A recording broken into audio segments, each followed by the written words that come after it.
Hey everybody, welcome back to the property. I hope you're all having a great day. The weather's finally getting consistently nice, so we're here back in the machine shed, just finishing up the Haybine. I just went and picked up the one hold down clip that goes on the end. Obviously you can see here in the front, new versus old.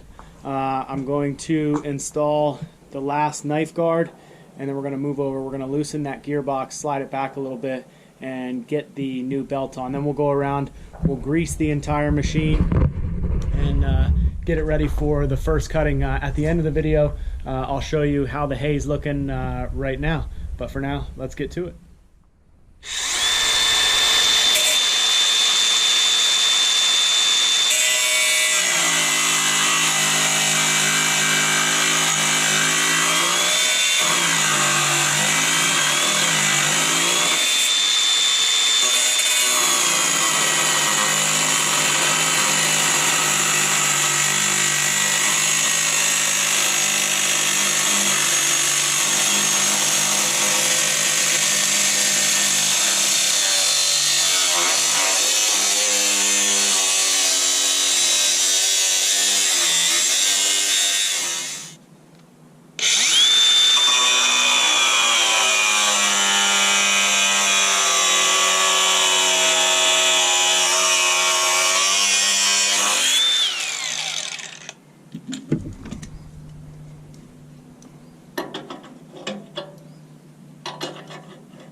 So I got that piece ground off right there and everything cleaned up, and this last guard on.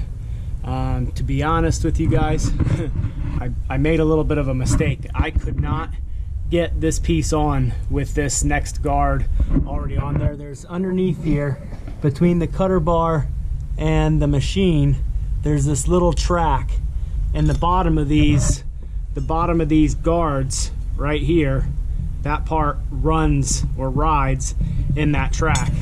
And the issue with putting these new teeth on is you can't get them on straight over, or the guards rather, putting the new guards on, you can't get them straight over the teeth because that piece that rides in the groove back there hits the cutter bar. So you actually need to slide them on in between the teeth and then slide them over into place. Well, the only issue with that is there's not enough room to do that here now between these two guards. So I've already gone through and I've loosened up a bunch of the bolts, but I'm gonna have to take every single one of these off and basically work my way from this side of the machine all the way down to the other. So pretty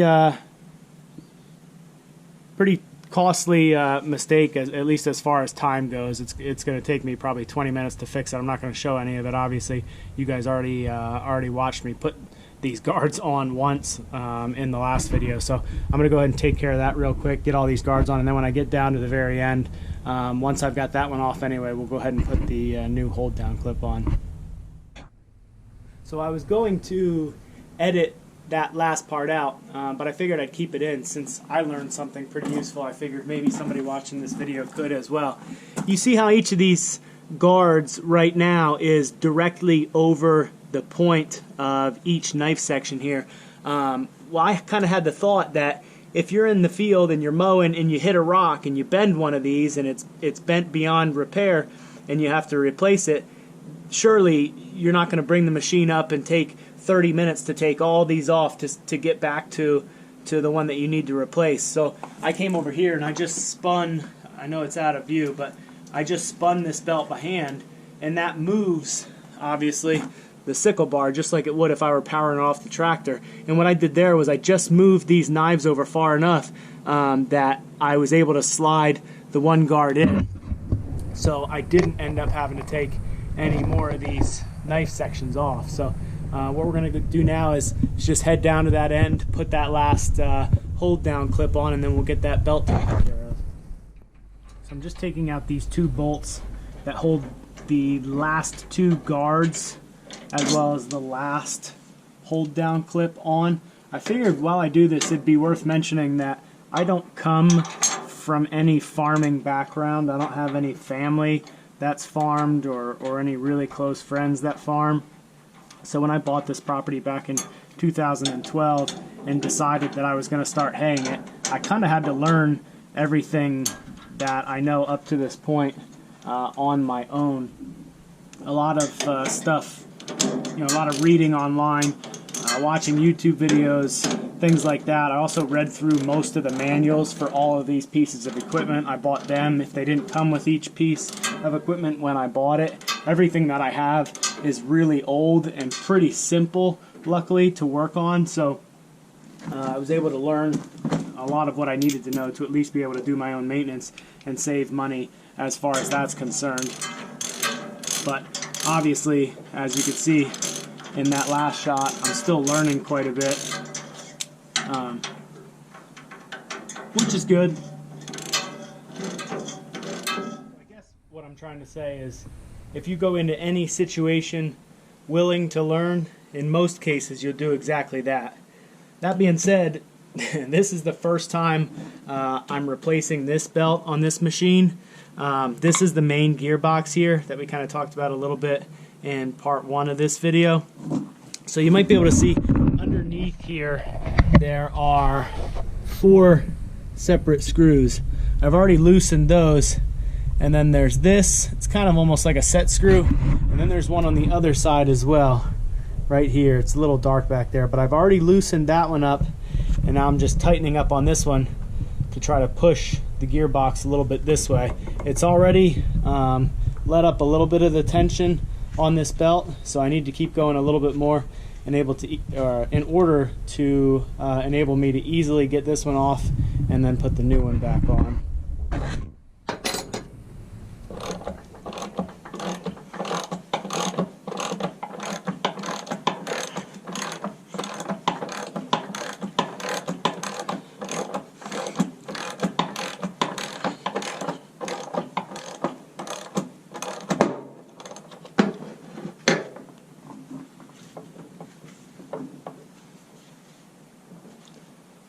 Got to loosen this other side up a little bit more.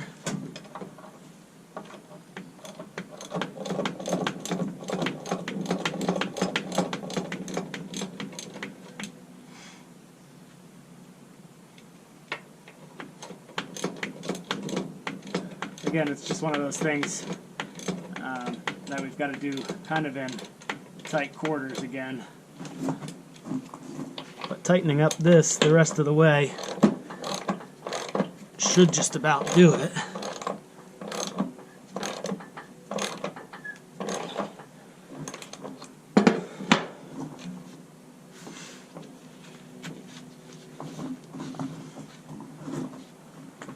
Yeah, it's going to come off of there pretty easy. We got it about halfway off. Just slide that one off the rest of the way. As you can see, it's not in too bad a condition. They call this a 10 groove V belt. I'm not quite sure why they call it a V belt, because it's not shaped like your typical V belt, but it does have these 10 little grooves in here that ride on top of the 10 little grooves here on this pulley. So here you can see this is the pulley that comes off of the gearbox. You can see the grooves in there that belt rides on. And yeah, it did exactly what I thought it would. Once I loosened up on this bolt and then started cranking on this one, it just kind of moved the entire shaft back a little bit.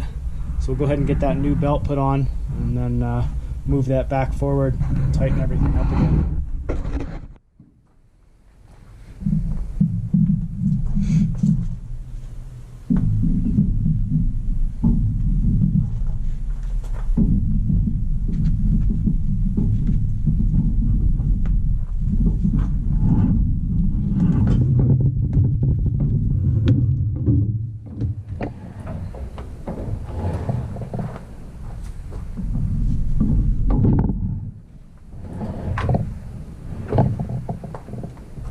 Perfect. That wasn't too bad. Just like that, we got the new belt on.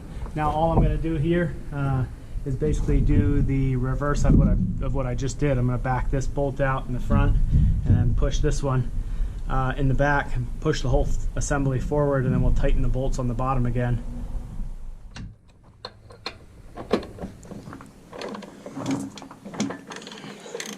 Now I should be able just to take this out to about the same spot it was, which because of all the grease and dust I can see on this bolt.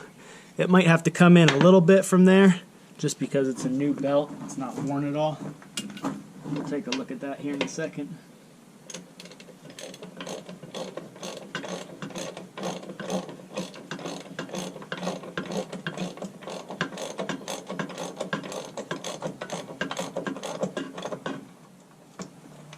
So this, guys, might take a little bit of trial and error. I'm just going to go by about how tight I think it should be with how tight this one was previous to last season when it would jump off a few times.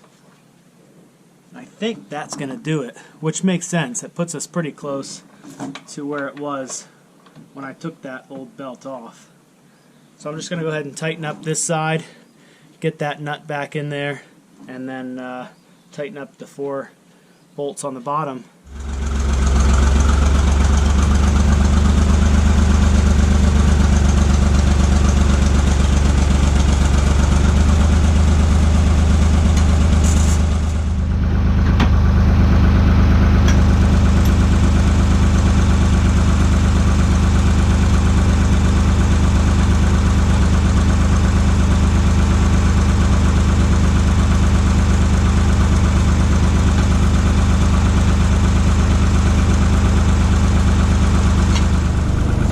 First test run on the Haybine after getting all new knives on and putting that new belt on.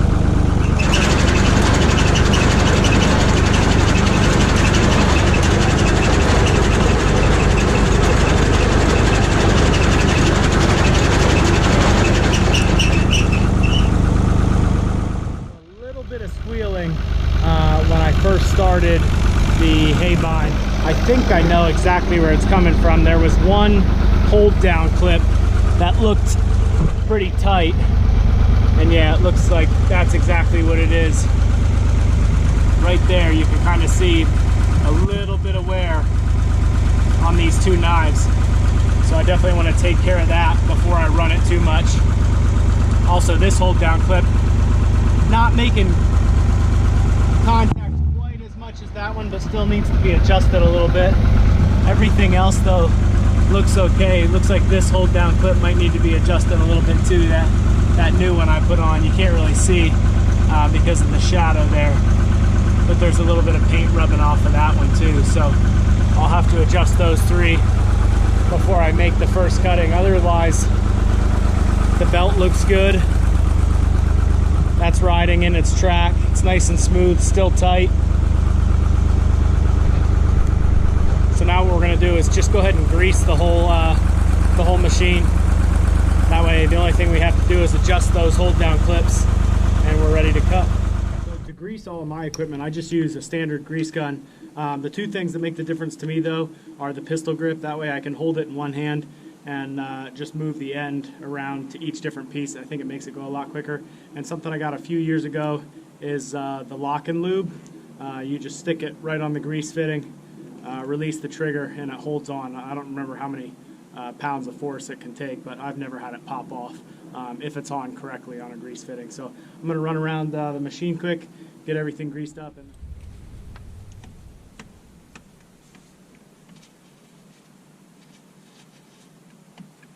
all these U-joints on the drive shaft are really important to make sure they're greased properly. I grease these every time before I use the Haybine.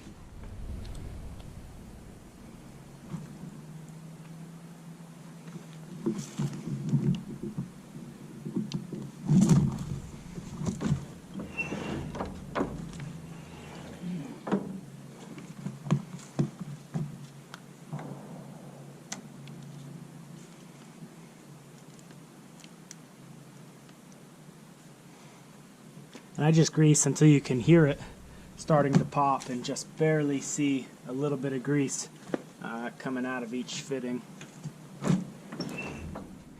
So I know in the last video I talked about these 2 shields that go on the outside of the machine that I took off when I was having trouble last year. This belt came off 3 separate times during my last mowing of the season. And then this is the chain that came off. I don't know if you can see there. how much slack is in that. So I've still got to replace that chain. I'm not going to do it today because I still haven't picked it up. But I left those shields off, and I'm glad I did. It just makes this machine much easier to service. Ideally, what I'd do is pull this down to my parents' house and go over it once with a pressure washer and then re-grease it one more time before I use it. Not sure if I'll have time to do that or not. But like I said, ideally we'll do that once before we take the first cutting. So I'm just going to finish up greasing. The only thing I have to do yet is the reel here. So I'll get set up, finish that real quick, and call it a day. So on the reel, each one of these bars that holds the tines has 3 grease fittings on it, 2 on each end and 1 in the middle.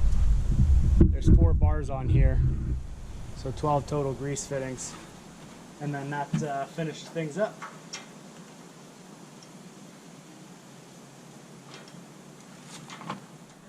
See if I can give you a close-up of how this lock and lube works. Just press this, it opens the end there, just slide it right over the grease fitting, let go, and then I can start filling it with grease. Press the same lever and pull it straight off. It's really simple, and like I said, I've never had one pop off. I would say that we're about 90% complete with the Haybine. The last couple things I have to do is just adjust these hold down clips, throw the skid shoes on, and then like I said, I just like to pressure wash it and then grease it one more time. The rake and tedder I don't really have to do anything with. I have to make a couple adjustments on the tedder. I'll explain that when I go over it. Really just grease the rake and then grease the baler and check the gear oil and that, and then we'll be all set to go. I'll probably do these 3 pieces of equipment in 1, maybe 2 separate videos, but they'll be coming up here shortly. But the Haybine, like I said, probably more than 90% complete, probably about 95% complete. All the major stuff that I wanted to do before this year is done. The hold down clips, the guards, the knives and cutter bar, and that belt are taken care of. And I just like to grease the whole thing up once more after winter. But thanks for watching today. We'll see you on the next one.